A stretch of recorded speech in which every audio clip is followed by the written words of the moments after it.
Hey everybody, and welcome to Cyber Flashpoint. I've had my eye on this for a while, and I grabbed it on during the summer sale because I wanted to see what this was all about. It's from Treats Brothers. It's a tactical strategy game with a lot in it.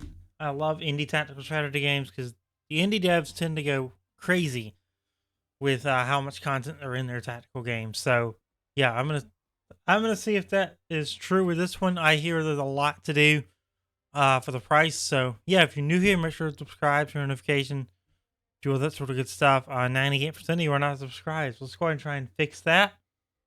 But with that being said, let's go ahead and dive into today's video and start some Cyber Knights Flashpoint. By the 23rd century, there are only 112 cities left. It's been 40 years since the eco collapse, 70 since we Q-bombed the last artificial consciousness to death. Now world storms have settled to a record low, and they tell us that peak nano fallout has passed. They say things will get better now. Who believes anything that comes from the megacorps? Anyone who can hope to afford a better life off-world is trying to get on an orbital route to the colonies.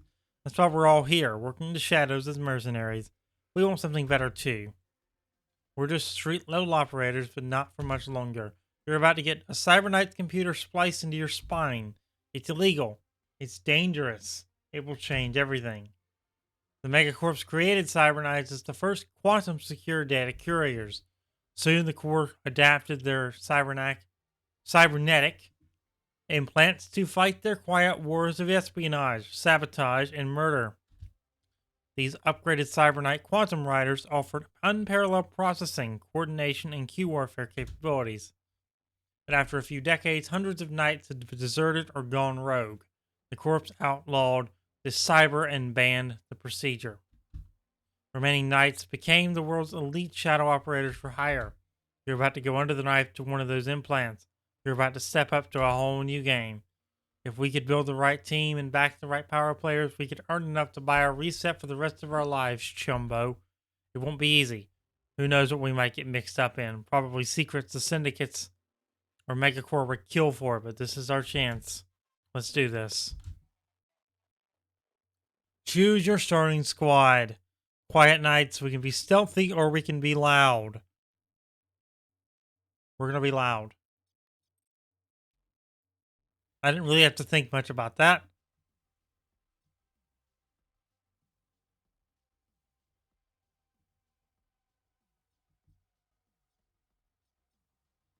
I like that one. See if we can't do some color customization.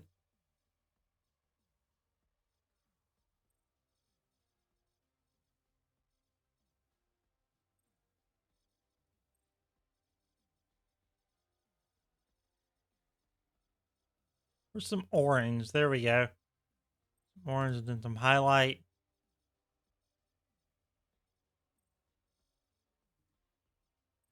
There we go. I like that. Face.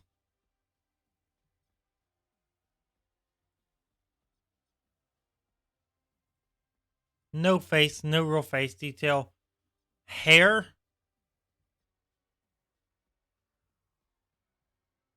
Yeah, that looks good. Let's do the hair like that. No.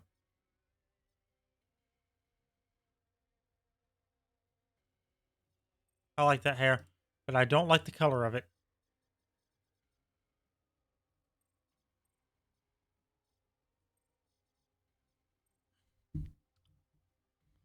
Eyebrows. I can't see the eyebrows because I have glasses on.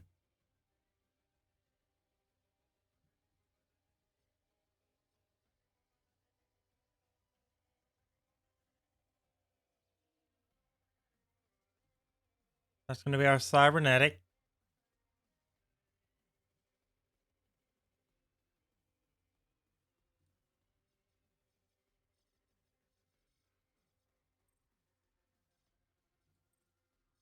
Okay. No facial hair.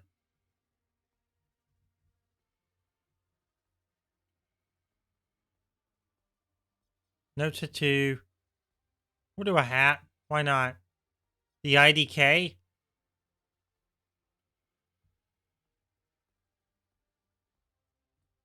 We'll do the hood. Why not? All right.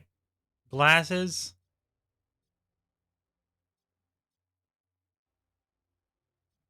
I think we're gonna refrain from the glasses and the mask, but we will do that backpack there. Okay. Next.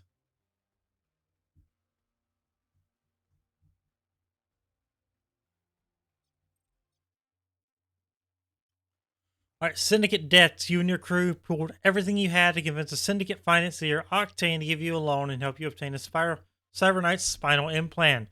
You've all bet your lives on it because you owe Octane a cool $2 million, and the D Cartel Syndicate is famous for not playing nice if loan payments are missed.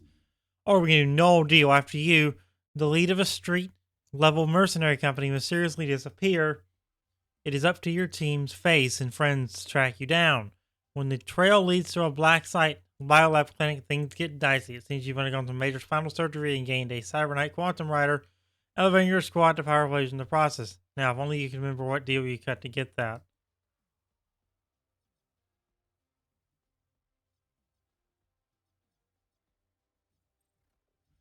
We're going to play on difficulty. We're going to allow manual and auto saves for the point that I'm recording and I would like to be able to stop the recording if I want to end the video at a certain point.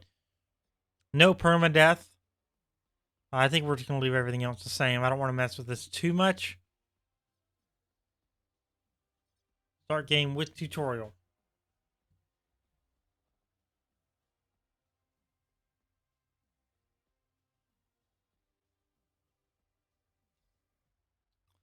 This tutorial aims to teach you the most important gameplay features in 3 stages. If you mess one up, head for the next stage area and the game will clean up behind you.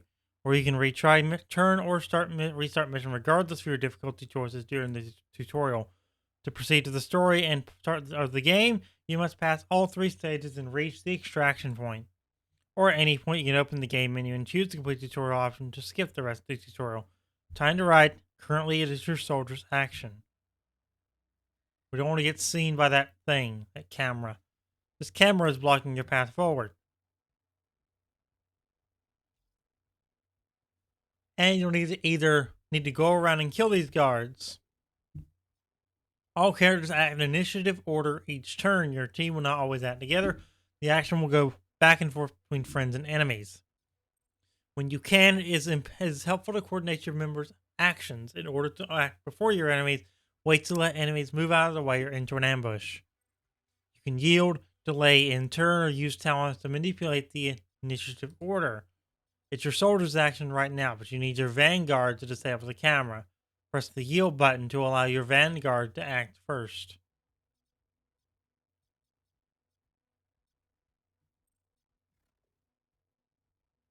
Every squad member has talents from their character class that give them special tactical abilities. When you use a talent, it takes a number of turns to recharge. Later, you can upgrade talents to shorten the recharge period or give yourself additional uses. This is your anticipation talent, which has 2 ready uses shown by the blue pips. Use it on the nearest guard to gain an accurate prediction of their next move. Then use your jam kit to disable the security camera until the end of next turn. You have been anticipated, sir. Jam kit. As a Cyber Knight, you were leading a small squad into areas where you were outnumbered, with more enemy reinforcements on the way of security level rises. Hitting hard and moving fast or playing slow and undetected are both valid options, but it's always smart to use stealth and patience for a tactical advantage. Let the nearest guard lead by using delay for both your characters to reduce their initiative by 10 and act later in the turn. When you're out of action points, it is time to end action to roll initiative for the next turn and refresh their 6th action point. Or you can take them down, but be careful to start an attack with enough action points to finish the job.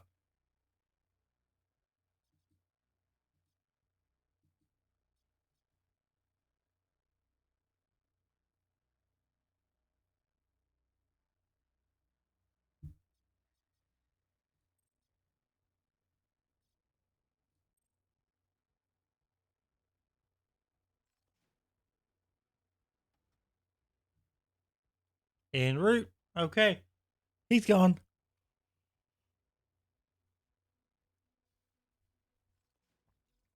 Smart. Attacking that guard while the other guard was watching would have alerted both of them. Now there's only one guard left. You can try to get past him by using your Vanguard talents, but if he spots you, then try to kill him before the end of the turn to prevent him from reporting to the security AI. If an enemy becomes suspicious, spots you or survives an attack, they will add security tally here. When an enemy adds security tally, it appears here along with any other tally created this turn in yellow. The yellow tally can still be canceled by killing the enemy before they finish their report to security AI. Blue tally is locked in from previous turns. Not much happening. Well,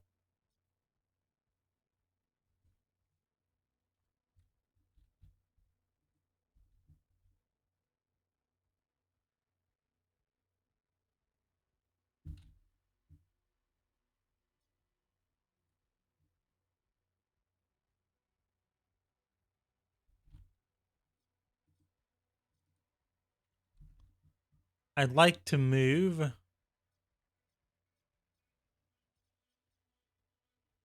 what I like to do.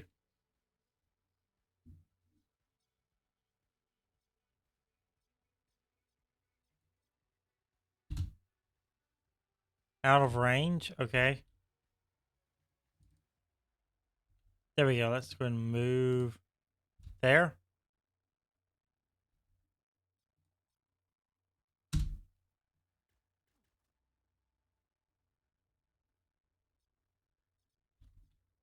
Now the other guy, no remaining AP. In action for turn. Tutorial Joe, it's up to you, buddy.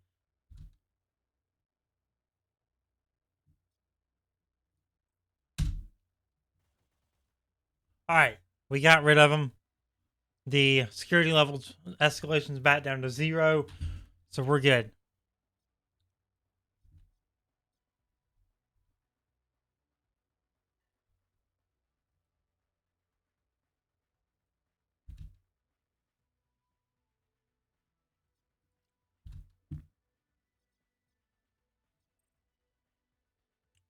And now we hope that that guy does not come out of that room.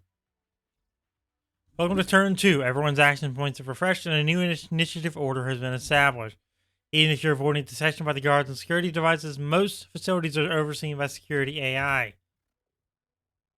The security track shows your security level and current security tally. Every turn, your security tally will increase as the security AI gradually notices anomalies generated by your presence. Tally per turn is shown in these small yellow pips above the main bar. You can adjust or disable this through the custom difficulty options.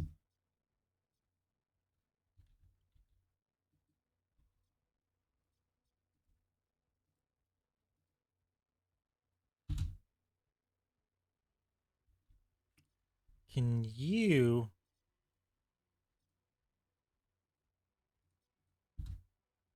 Okay, let's go ahead and in action for turn.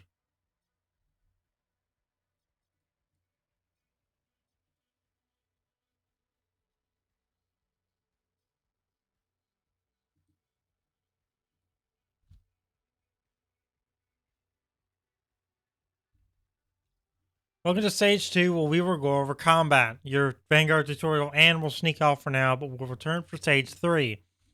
All classes can fight, but combat specialists like your soldier have many talents to give them an edge. First, let's get you in position.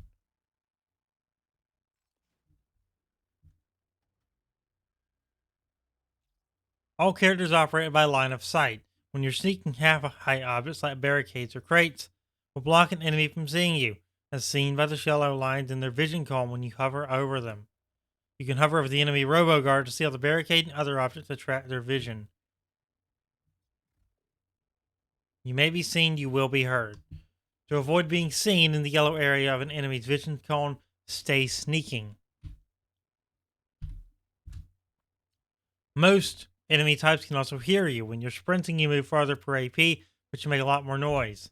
Both kinds of movement generate recoil, which impact your accuracy for any attack this turn. Toggle back and forth between sneaking and sprinting to see the movement alerts for sight and sound. Then switch to sneaking to move behind this barricade to get in position and take out this robo-guard.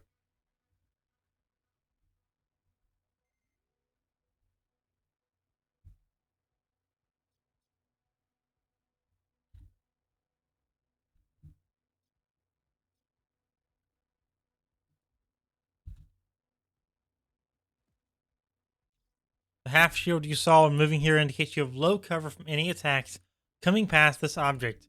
Low cover gives a unit 25% protection. Hard cover, which is indicated by a full shield, offers 50% protection.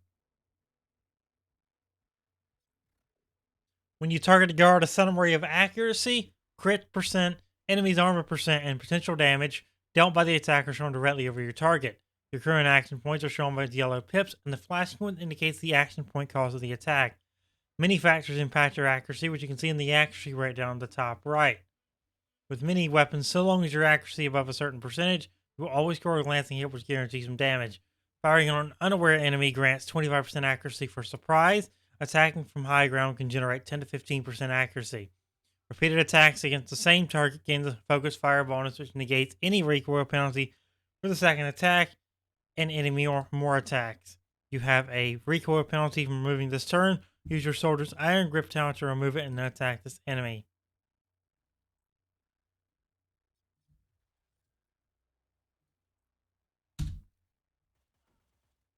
You're donezoed. Organic matter detected. Bullseye. Let's try some other techniques on the second RoboGuard.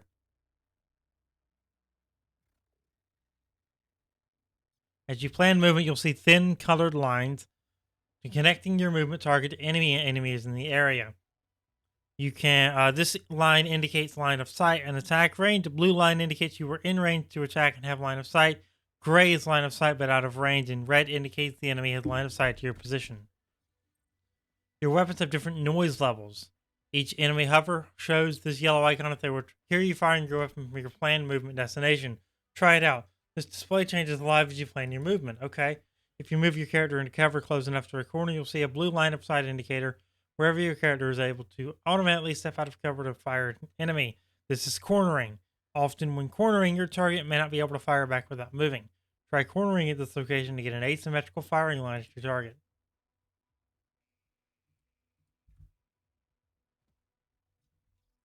Well played. This position is to your advantage. Your enemy can't shoot you without moving. Target your enemy and attack to see how cornering lets you step in and out of cover to attack.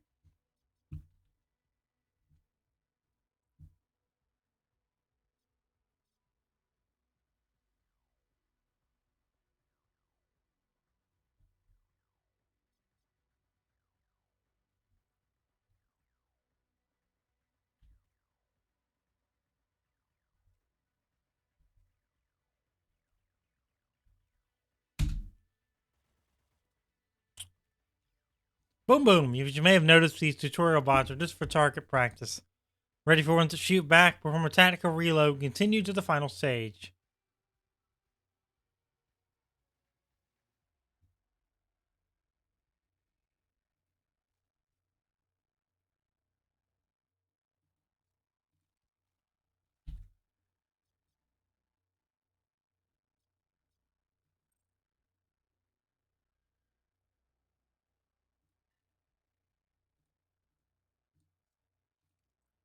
Let's go ahead and reload that.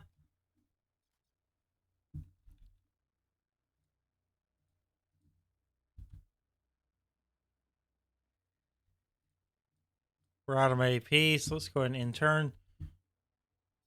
Now we can move into the next stage.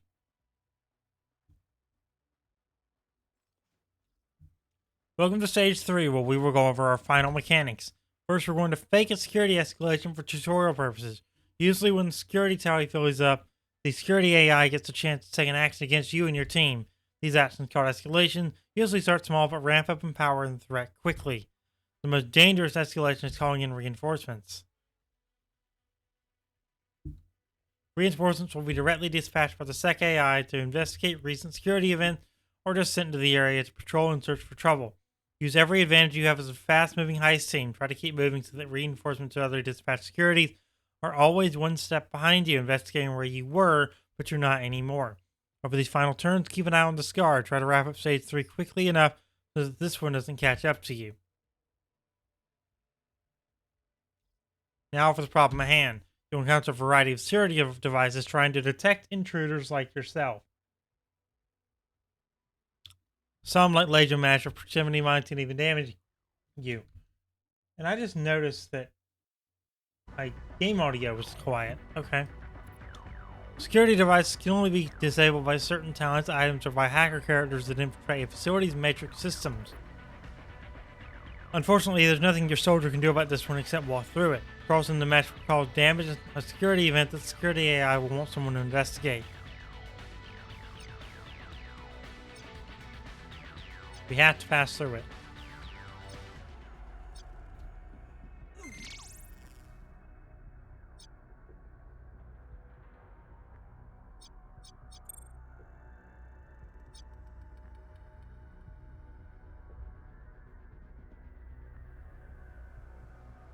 Okay. Ouch. Maybe not enough damage to need to patch it up, but each character's equipped items are shown on their talent bar in an orange tint. Grenades, med kits, traps, utility items, and more. You can change which items your characters bring with them to a mission in the safe house. Look at your items and heal if you need to, then move up to the next set of barricades. Using your items are automatically shown in your talent bar in an orange hue. Items can be used and previewed like any other talent. If you use any of an item's charges, the item will be consumed at the end of the mission.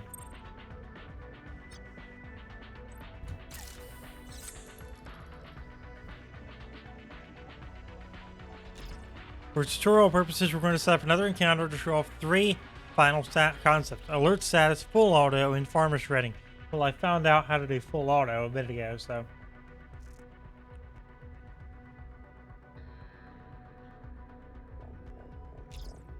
This first guard just spotted your soldier, the second is momentarily looking away.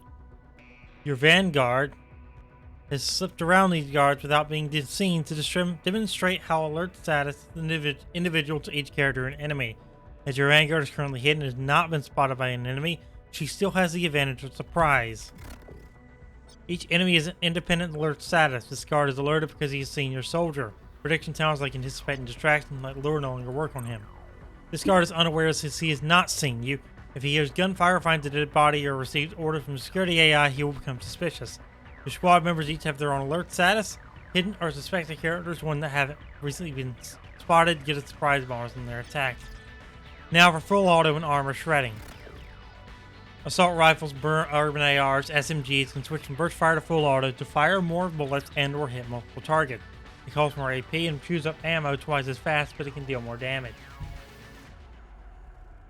We've toggled on full auto for you. You can choose now see the 2 hit chances on both enemies within your weapon's firing arc. Damage is spread as evenly as possible between all targets. Armor provides a basic amount of damage reduction against most weapons. Nanomaterial adaptive armor provides additional protection points, then increases its damage reduction significantly from 22 to 65 in this case. Every attack has a chance to shred armor and reduce its protection points. Some weapons have a higher shield armor shred chance. Other weapons, sniper rifles, revolvers, handguns, or railguns, cause pure damage, which is not affected by armor damage reduction.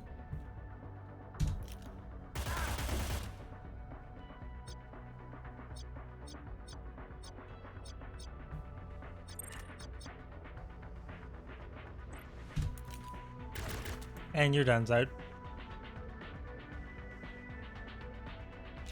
The guards are both down. Move to the nearby lockbox. You'll find the red key inside, which is needed to open the nearby door.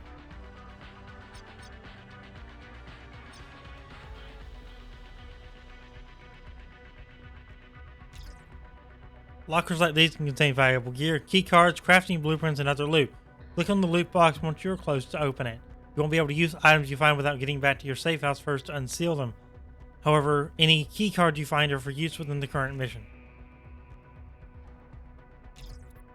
Once you've grabbed the red key, move to the control terminal to the left of the door and activate it to open the door. The key is a digital signature, so any character can use it, not just the one who picked it up.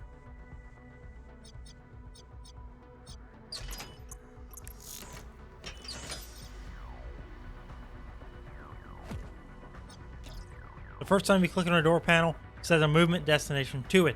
Once you've arrived, click on it again to use it for free, 0 action point. Alright, we're in. Now we can get out of here.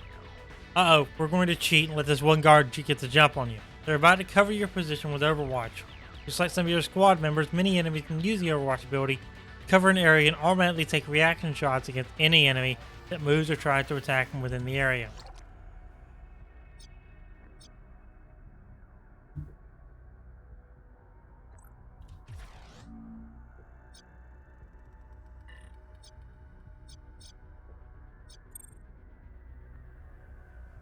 Okay, so we're not going to move right now.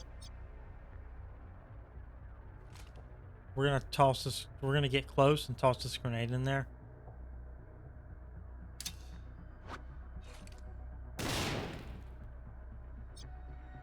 Is he really at 1 health? Oh, are you kidding me?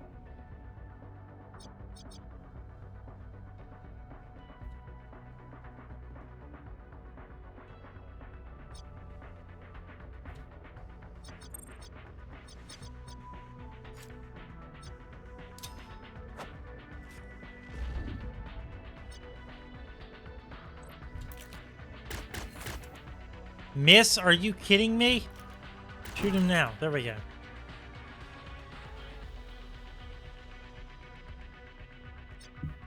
All right, let's get them all out of here.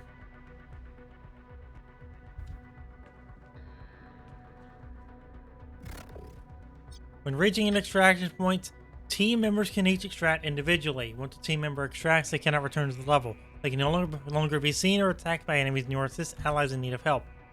Extract your team members to move on to the beginning of your story in Cyber Flashpoint.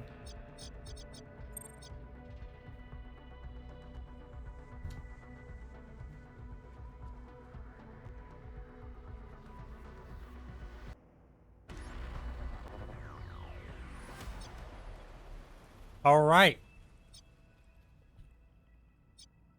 Attempt next stage.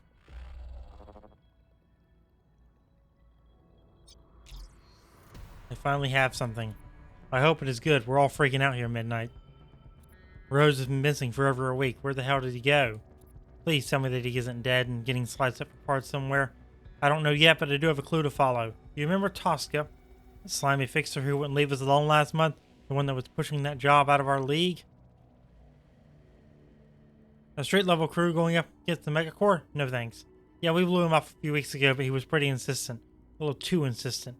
I remember, but why do you think Tosca has something to do with this? Something I found at the safe house. I don't know why Rose kept it secret, but he had a DNA crypt chat going with the fixer. I can't read the messages, but I did get the timestamps. I think they met the night Rose disappeared. Once I had that, I got Dave to start digging. As we think we found the building where they met. I picked Valerie up on some street level cams there. We did a little more digging. We know the place is a front. Something else is going on under the building. And whatever it takes, we got in, we go in and we get him. You all know Rose would come looking for any of us, no matter how jammed up we were.